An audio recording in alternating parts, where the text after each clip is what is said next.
Namaskar. Hello and welcome to PGurus channel. I'm your host Sri Iyer. Monday nights are Abhijit time, and as always, Abhijit Iyer is here to regale you with his answers for all your unquestionable or unanswerable questions, I should say. Without further ado, let us give a vetri veil, veera veil welcome to Abhijit Iyer-Mitra. Abhijit, namaskaram. Veil, vetri veil. And a vetri veil, veera veil to you. Let's take a quick look at what is happening around the world.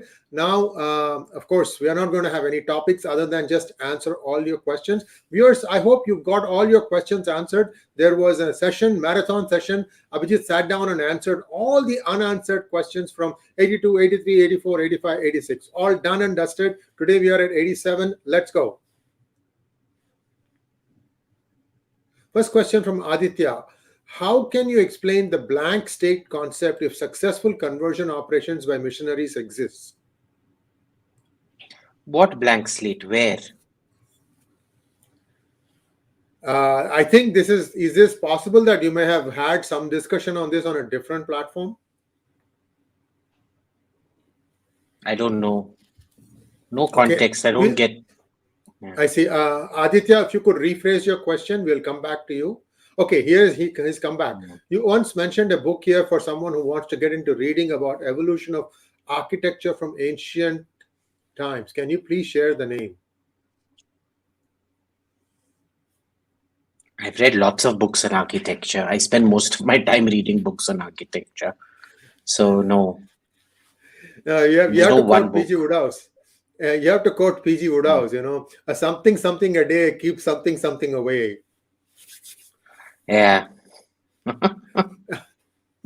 Next question from Simple Life. Air India bought 250 Airbus aircraft 220 from Boeing. I'm not sure if it's a good or bad for Air India. Most of the time they are late domestically. How will this help them? Okay. See, delays are because of several different things. My issue here is the maintenance and this thing of these 200 of two exact duplicate lines of aircraft. Okay, because the 787 and the A350 are direct competitors. Why do you need two of the same kind? Okay, the 737 and the A321 are direct competitors. Why do you need two of the same kind? Okay, it just doesn't make sense because you're investing in two different maintenance crews, two different product lines, two different training schedules for what should just cost you one. It obviously just does not make sense, especially in a cutthroat environment like the Indian regulatory market, which is absolutely crap. Remember, these are not European regulators. These are not this thing. But look, I'm not rich. Tata is the one that has the money. So his money, his to spend. Enjoy yourselves. They made a lot of money in TCS. That's all I can tell you. Simple Life again. Sai Deepak has said that existence of jaati varna prior to colonization translates to caste stratification, not discrimination. Do you agree? There's no data to show that they are the same. No, but there is a lot of allegorical evidence to show that they are in fact the same, exactly the same. Okay, I think I can quote you ream after ream after ream, showing you that caste stratification did in fact turn out to be discrimination. Okay, this is a bit like the argument of different but segregated but equal in the southern US for blacks and whites. Now, it is important to note there were exceptions to the rule across every period, but they were just that, the exceptions to the rule.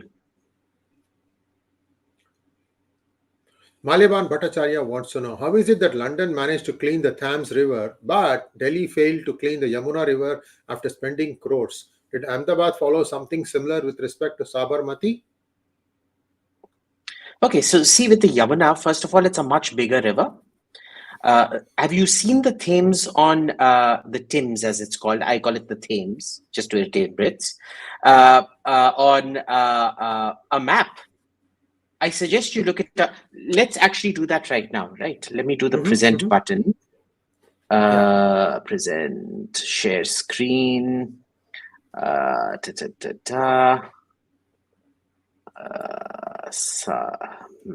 maps.google.com. ठीक है ना? आप देखो, share, and let's Yeah, it's look coming up. at. Can you see? Okay, let's look at the Tims. ठीक है?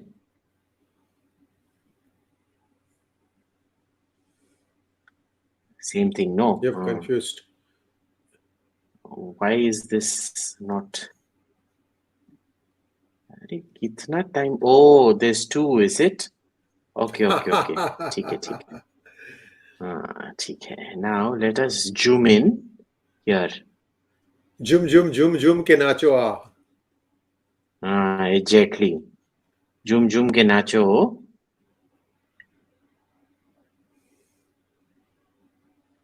ठीक है.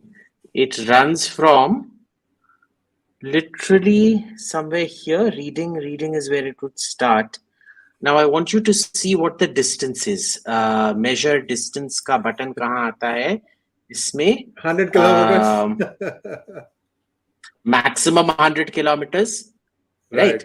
Then let's check out Sabarmati River. ठीक है ना?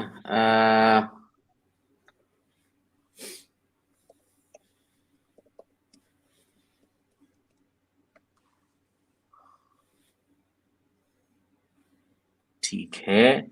ये कितना है? This is slightly more, huh? But let's Google this Sabarmati River, because it doesn't show you the entire extent of the Sabarmati, है ना? Now look at this. Can you see here? It's a tiny river. ठीक है ना? 371 kilometers. Can you see that here? Right. I see it. Yeah. Now let's look at the Thames River.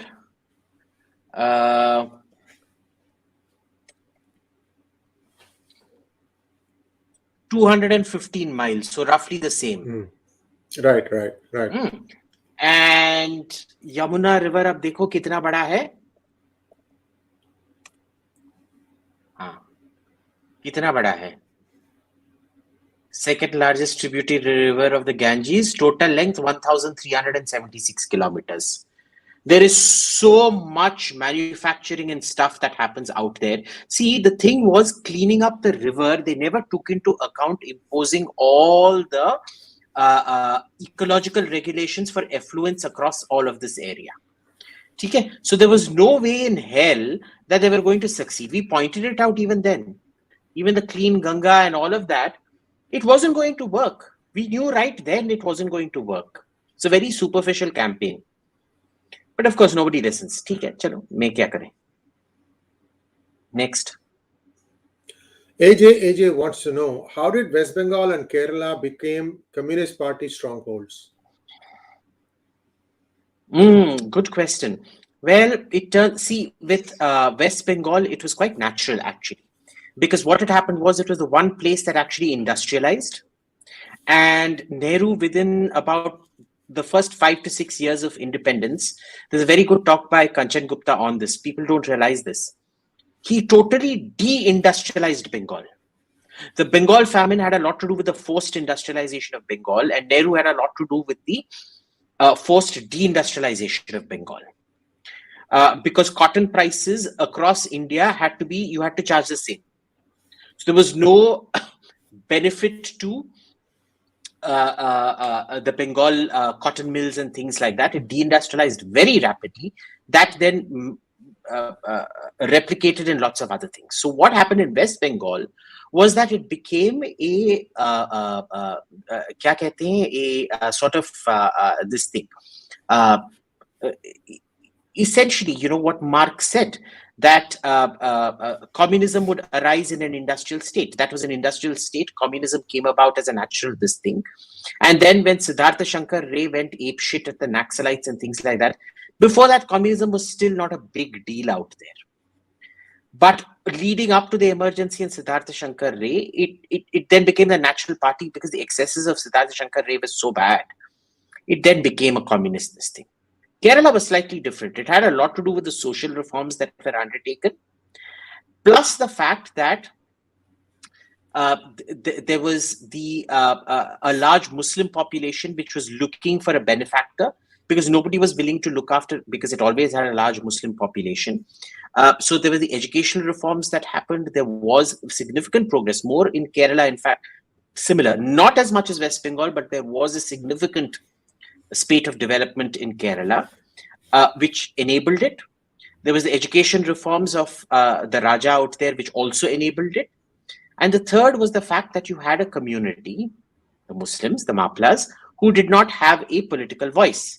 Remember, it was when Nambudripad formed the government out there, it was the Christians who demanded that he be sacked because he was considered anti-Christian. And that was the first time that a government was dismissed in India. First Communist Party, first democratically elected communist government in the world was dismissed for the first time using the dismissal clause of the Constitution. So it was always kind of seen as a kind of a Muslim-ish, a Muslim vote bankish party. Next question, please. Malyaban again. Though a lot of us disagree with George Soros, but he once suggested something similar to the Marshall Plan to develop Africa on the lines of European countries. Can that work here?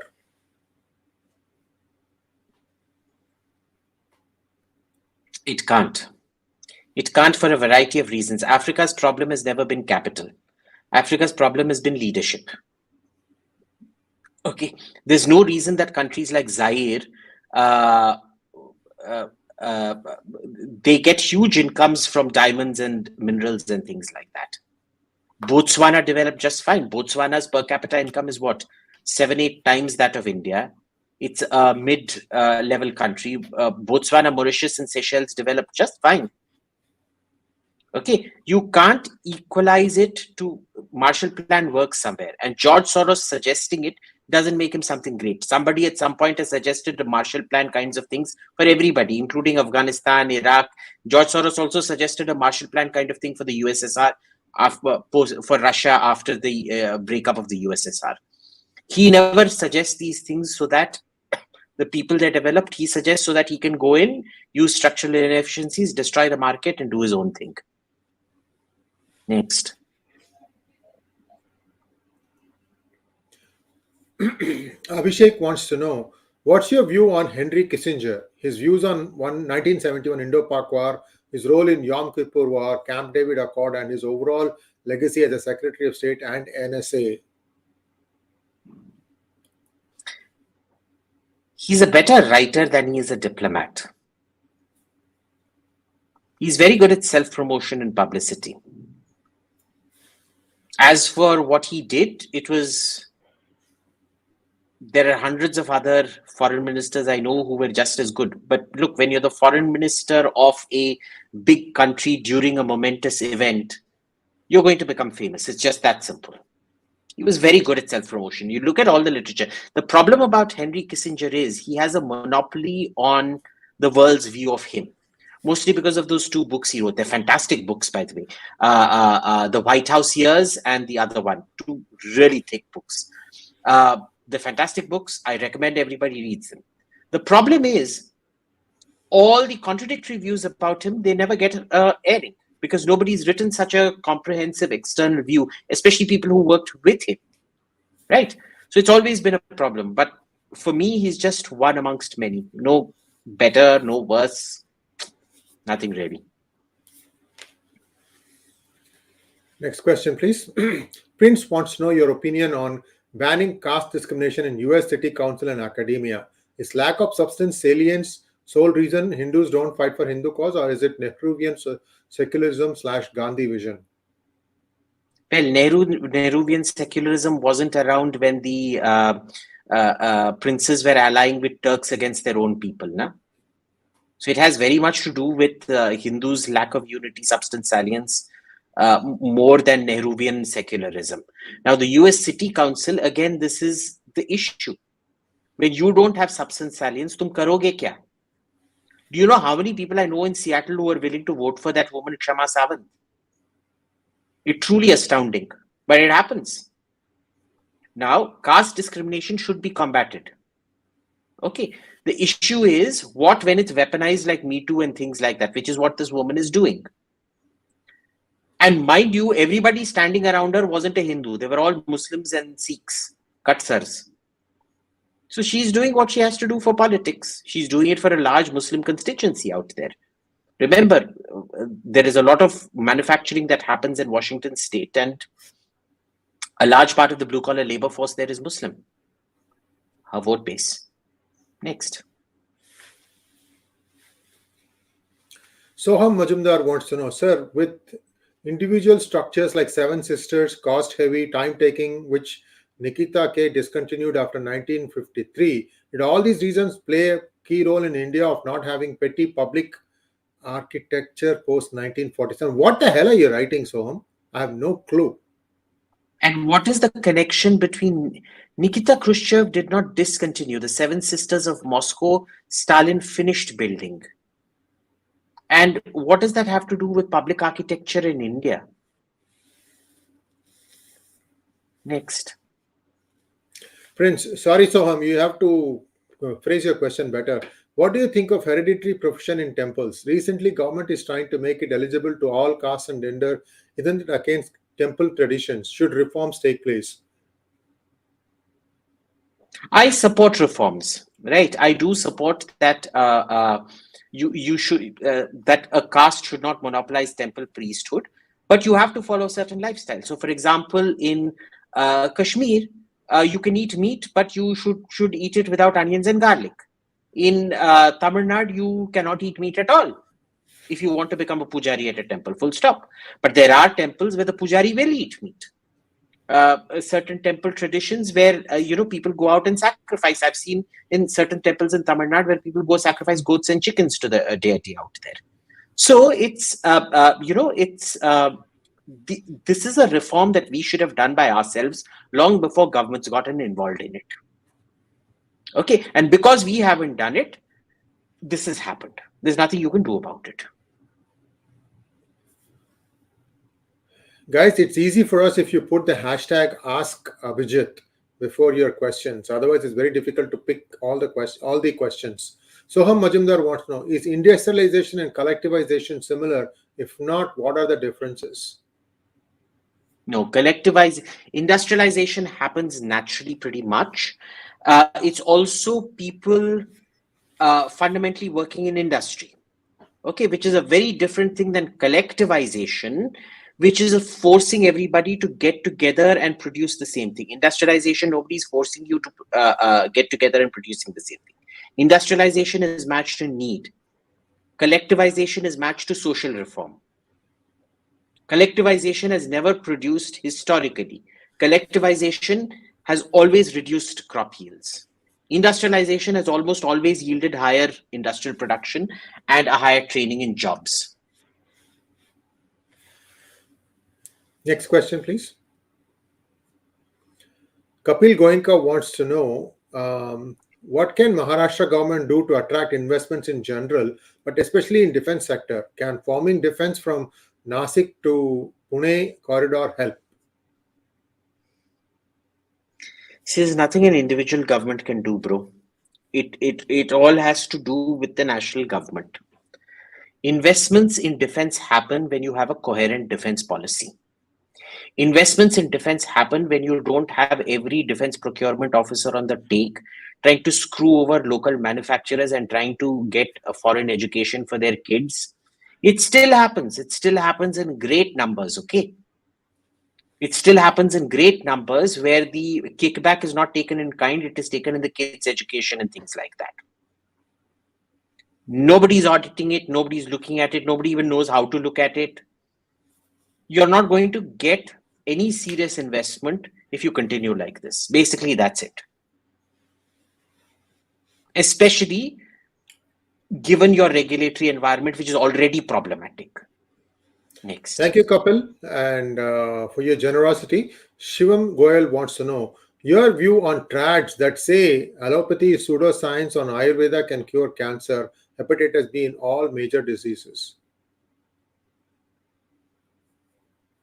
Okay. when they get cancer and Hep B and things like that, I'd like to see themselves only stick to Ayurveda then. I remember a lot of them during COVID sought allopathic care. I'm not going to name names, but there were a heck of a lot of them. அப்போ allopathy பண்ண வேண்டிய அப்போ ஆயுர்வேதா பண்ண வேண்டியதானே அப்போ மட்டும் இதுக்கு hospital தேவை இருக்கு சாரி तब जाके ये करना था ना Ayurveda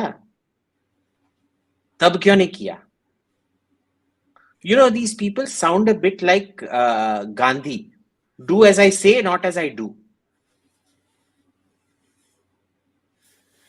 round it out with by saying the same thing in Bengali also, boss. ওরা কি করে ওরা কি বলছে আমি যে বলি সেই করো আমি যে করি সেই করো না Thank you. Next question, please. GK, thank you so much, GK, for your generosity. What is the real reason for the target Modi gang leader Soros to come out in the open like this and unite the Indians? I don't think he's united the Indians or anything, but basically he's frustrated because everything I'm hearing in DC is he's been trying to, get some sanctions, some blacklist and this and that for India, and he hasn't succeeded because Biden's main objective right now is to control Russia. And Soros really isn't getting headway. Now, he's not making any money out of the Ukraine-Russia situation. But he can make money if India gets sanctioned and stocks tumble and things like that, right? So he's basically, I wouldn't say depressed. He's a bit irritated that he isn't going very far. And it's basically a call. It's a clarion call for people to redouble their efforts because there's a lot of, this whole ecosystem, they never expected to lose power the way they did in 2014. Especially not with an absolute majority and such a weak opposition where the biggest opposition party had only 44 seats. So then they thought it was a black swan event. And 5 years after 5 years, there'll be another weak government. And so they budgeted according to 5 years. Okay? After those 5 years in 2019, when Modi won even bigger, they realized it wasn't a black swan event and then panic set in. Okay. And so what happens now is it seems that Modi isn't going to go anywhere for the next 10, 15 years, at least. Let's be clear about one thing. He is going to be the longest serving Indian Prime Minister ever. Okay. And so they don't know where to go for money. They're desperate. And so he's sounding a clarion call that if you want money, you redouble your efforts and I'll give you money. It was basically an advertising pitch for Open Society's foundation funding. And that's why we have to stop them from funding anyone. Next one, please. Abhishek wants to know, sir, are we moving towards a massive global debt crisis with global debt at 125% of the total GDP? How will this crisis look like? You're asking me a finance question. I don't do finance. But generally, I would say that kind of debt equity ratio is a call for disaster, especially when your biggest economy, America, is totally over leveraged in terms of debt to equity. But you're seeing the corrections happen. Every software company is laying off left, right, and center. I hope it's the beginning of a self-correction. It may not be. Abhijit, back to the question of Soros. How much money do you think he made shorting the Adani stock? No idea. I suspect it was him, but we can't really be sure. No, let us say Hindenburg. But I would suspect, my own estimate is from $100 billion market loss, total profits would have been approximately between $10 to $12 billion. Okay, 10 billion. Somebody has also answered 10 billion. All right, thank you so much. Next question, please. Anmol Saxena. Thank you, Anmol. Question to both. How should governments draw the regulations for blockchain and crypto since it might become mainstream? See, the issue about crypto is it's a sort of it's valuable to one ecosystem. It isn't valuable to everybody. Okay, it's like vinyl records. Vinyl records will sell for an incredible price to purists who still want to listen to things on vinyl records. Does that mean the government should also get into it? No. Digital currency is different. Cryptocurrency is different. I think we've seen very clearly that what we were promised about a crypto operating as a purely capitalist thing free from government interference doesn't work. It can clearly be manipulated. Blockchain is required for contract validation and things like that, security, etc., etc. But that's a different matter. I personally don't feel that crypto plus blockchain is a big thing, but blockchain plus digital is a big thing. I agree with Abhijit. Let's go to the next question, please. Suresh Gupta wants to know. Thank you, Suresh. Hi, AIM and Sri. When will de-dollarization happen fully? As most of EU states ramped up their gold reserves and Saudi was keen on moving away from the petrodollar. Till you have somebody to realistically replace America, it's not going to happen. Okay, what you're going to see is a slow moving away, but I don't think you will de-dollarize for the next 30, 40 years unless either a peer competitor to America emerges I do not consider China to be a peer competitor to America.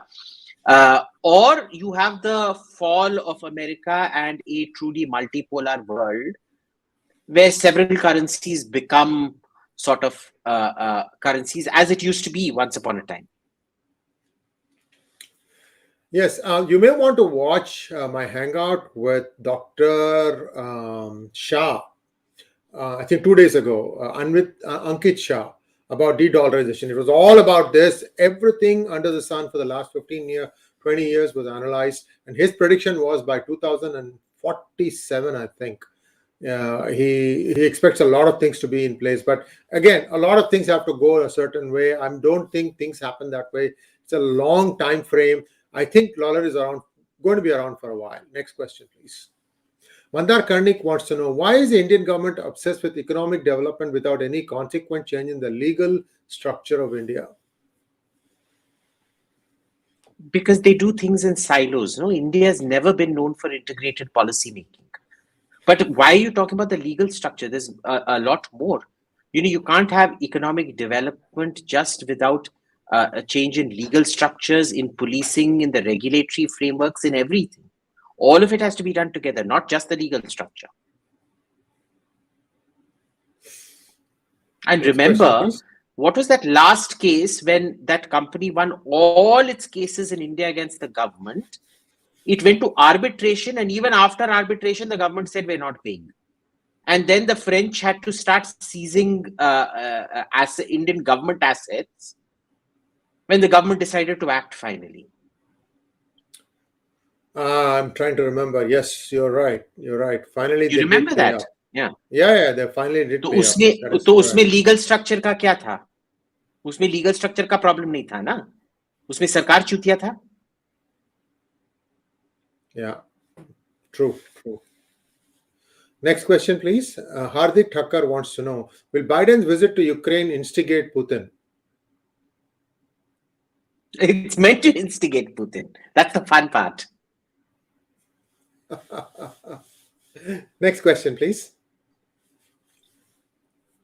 Vamsi wants to know, what is the USG view on human rights in India, and also which is more democratic, India or the US? Look, these comparative questions, India or the US, I'm not going to answer it because it's a waste of time. It depends on your definition of democracy, etc., etc. USG has a bit of a complex view. The professional parts of it, like State Department, Defense Department, view human rights in India as they've got a very natural view of it, which they dare not say in public because that would involve calling us a state with less than optimal government resources and less than optimal investment in law and order, etc., etc., etc. They'll never say it in public. The problem is you have these sort of government-funded quasi-organizations like the US Committee on International Religious Freedoms, etc., which base their findings not on diplomatic cables. They do not have access to those diplomatic cables, which are still very powerful because they're all stuffed with party loyalists, etc., who get all their data from The Wire, The Hindu, Rana Ayub, etc., who have a very negative view of India. Vamsi wants to know, the government has said it got rid of 20,000 compliances since 2014. What's your view? And also, there is another legislation in pipeline that would enhance ease of doing business. Yes, removal of all compliance is very good. You're going to see. I wonder if you guys read that report by Gautam Chikkarmani at ORF, jailed for doing business in India. They've apparently decided to implement his recommendations in toto without any this thing. And that is going to be huge. That's going to remove another 35,000 compliances, as I understand it. It's going to pass in this session of Parliament, if I'm not mistaken. They're introducing it in this session. They're also preparing for the pushback because they expect there to be massive street protests when they do away with those 35,000 compliances. They expect that to be the new Shaheen Bagh. Next question, please. PKPB, thank you, PKPB. Your opinion on H.D. Deve Gowda's premiership. Dr. Swami has evaluated him positively. Okay, please stop connecting with me with Dr. Swami. He is my guru and my mentor, but that doesn't mean I have the same opinion as him. Okay, so Dr. Swami might have an opinion. I don't share that opinion in many cases, and I don't realize why. I understand why you people keep bringing him up as the reference here. I did not like the Deve Gowda premiership. I don't think he achieved anything. I thought he was sleeping through most of his tenure. I think I can say the same thing also. I mean, I consider him as a guru and mentor, but it doesn't mean that I agree with everything he says or does. In fact, we have had disagreements live on several programs also. So that's what it is. Yeah, if you go to the VHS programs, I've disagreed with him violently on Air India. I've disagreed with him violently on Tata. I've disagreed with him violently on Ukraine. And the beauty of him being a great teacher is because, especially when you disagree with him, he'll call you and say, now come debate with me publicly. Yes, which is the way a teacher should always be. He doesn't want to listen to people who are only doing jalra to him. Next question, Ishan Sharma wants to know, Abhijit, I heard rumors about Tulsi Gabbard, Nikki Haley to be the vice president candidate in 2024. Do you think it will benefit the Republicans gaining more Hindu and Indian American votes? Who is better between them? I think it will. I think the issue is how they show up during the Republican primaries. Personally, I feel the person who gets a higher number of votes, I don't count Tulsi Gabbard right now because she hasn't formally joined the Republicans or announced her nomination or anything. Nikki Haley has. I think Nikki Haley has a very good chance. She was a very good governor. She was a very good UN representative. She's not rubbed Ron DeSantis the wrong way. She's not rubbed Trump the wrong way. So all up, I think Nikki Haley could, depending on her showing, be quite possibly be a vice presidential candidate, both as the woman card, the colored card, and it will obviously help with Indian Americans. But then knowing most Indian Americans in America are just pure trash, they'll just keep voting for Kamala. Company excluded. Present company excluded. Yes, present company excluded. This is only for Indians who vote Democrat voters, which is about 80% of you pure trash. It's come down to 65% now. It says who? Says I. We've been doing a lot of checking about these things. 2022 election, there was a big change. Listen, the Democrats have been it wasn't backwards. big. Why? Yeah, it's not still a tidal wave yet. It is still 80-20. It is nowhere near 65%, boss. No, it is. I remember those statistics. It was still 80. It was still 80-20 only, and the remaining 80 are pure trash. If any of you are planning on getting your daughters and sons married, please ensure they're not a Democrat voter family. These Democrat voter families are the types that will burn you alive for dowry and things like that. Don't marry into those families at all.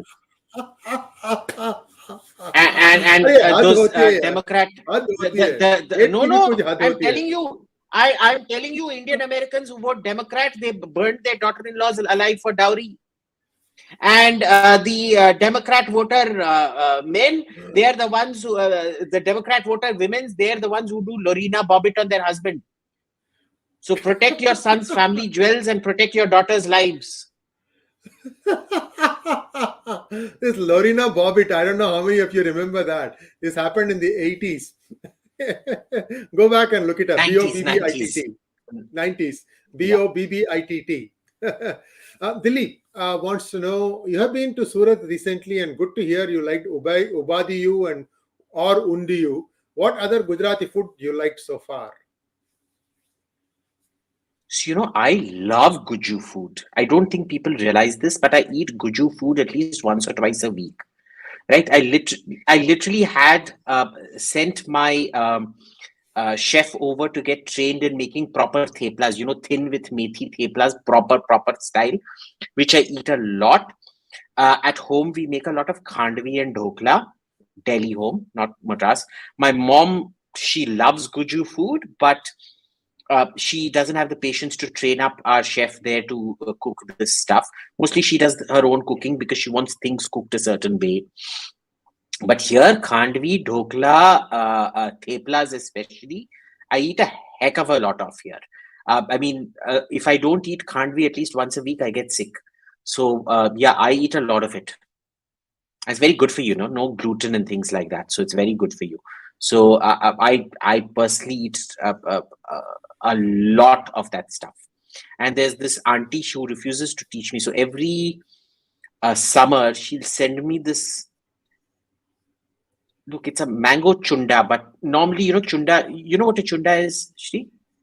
It's sort of sweet mango pickle. I see.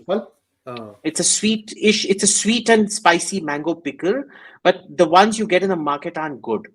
But she makes this awesome stuff and she sends me about 2-3 kgs worth, and it's usually finished in about 2 weeks because I'll just eat it by the spoonful.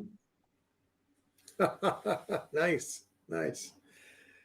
Kedarnath Iyer, thank you, Kedarnath. Your view on Sadhguru calling Shivratri a dance event?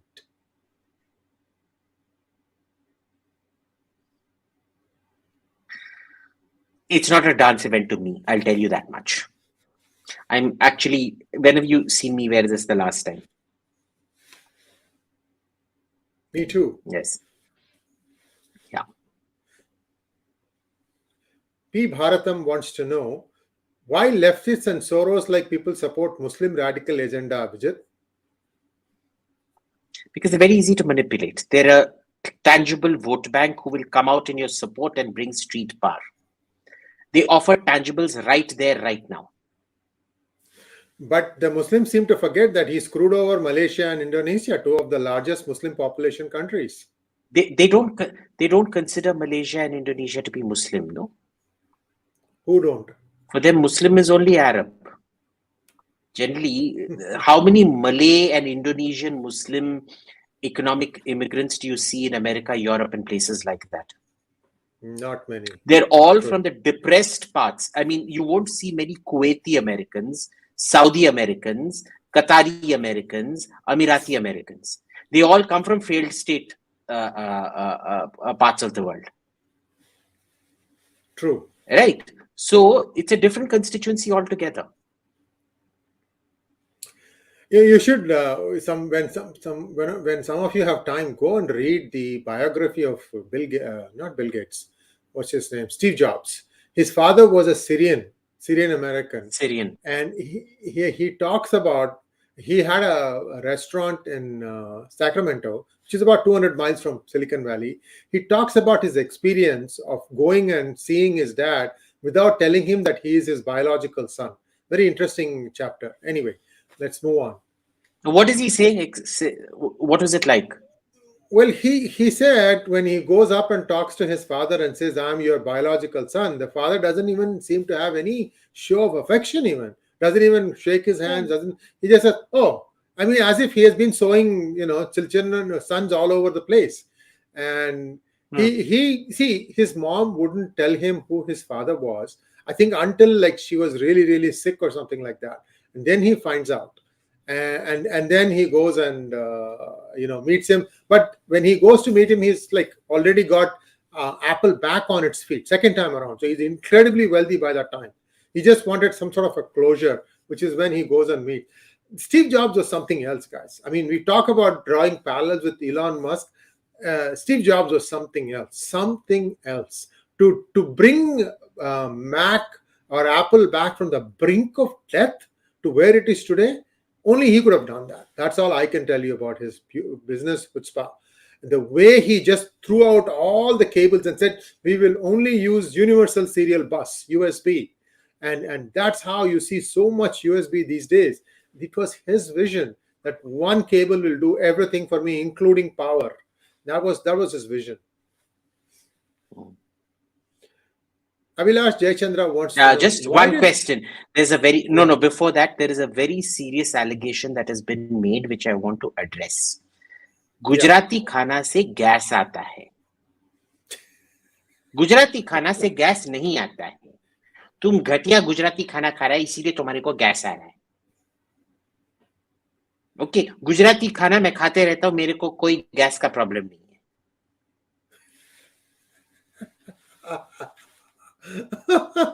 I can tell why, but that's okay. Abhilash Jayachandra, why did Dravidian ideology of Dravidian political parties not succeed in other South Indian states? Because they weren't stupid enough for it to succeed. Tamil Nadu was uniquely stupid in that way for it to succeed. And see, that entire Dravidian thing, if you look at it, is based on Tamil supremacy. That Tamil is the mother culture from which the original Dravidian culture, from which all these other Dravidian languages emerged. So it is also a question of supremacy. Tell me, will a Kannada or a Telugu or a Mallu ever accept that Tamil is the mother culture? Why should they accept it? Andhra and Kannada especially have an extraordinarily rich literature, probably much richer than Tamil, and most of Carnatic music is sung in Telugu or Kannada. You think they were just going to accept it because somebody said that, this is the mother culture, etc., etc.? They were not. They've produced fantastic civilizations all by themselves without, sure, we produced the Choras and the Pandyas. The Pallavas, they were Telugu Pallavas, and both Telugu and Tamil were spoken by the Pallavas and Sanskrit. So it was a trilingual state. So Pallava ownership can be claimed by both. But why would they accept? It's like asking a Kannadiga to accept that Telugu is superior or a Telugu to accept Malayalam is superior. Why will they do that? Nahi hone wala hai. Abhilash, there's also one other reason. The Dravida parties have kept Tamil Nadu dumb. They want to make sure that whatever it is that the state people learn is through their channels, which is very carefully filtered. For 2019, DMK went so big because they just kept saying Modi is bad, Modi is bad, Modi is bad, Modi is bad. Every time there's an airplane flying over somebody's field, they were saying that, oh, he's taking pictures of your field so that he can come and seed something so that no crop will ever grow. All sorts of nonsense was put. 2019, there was no Annamalai to, take them on blow by blow. Only now you're seeing that. And now they are completely, they are without clothes right now. They are really naked. So that is the thing. Well, you needed a good leader to come and, take them on. So we'll see how it goes. But it takes time for people to regain their intelligence, right? It takes time. It's not something so easy. Arun wants to know, I see data collection and possible big data analysis of Indian people in USA and possible spying on expats to help with next elections are to target for crime. What do we do about it?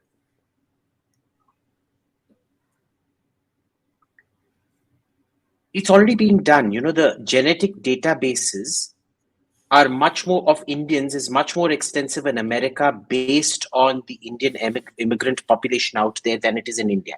In India, the government hasn't allowed people to collect genetic information for a very long time, for political reasons, of course, that entire Aryan, Dravidian, this thing nonsense. There's nothing you can do about it. You don't have the ability to counter it. You don't have the technological ability to counter it. Most of your software here is not aimed at long-term deep research. It's all aimed at being cyber coolies. You can't do anything about it. Next question, please.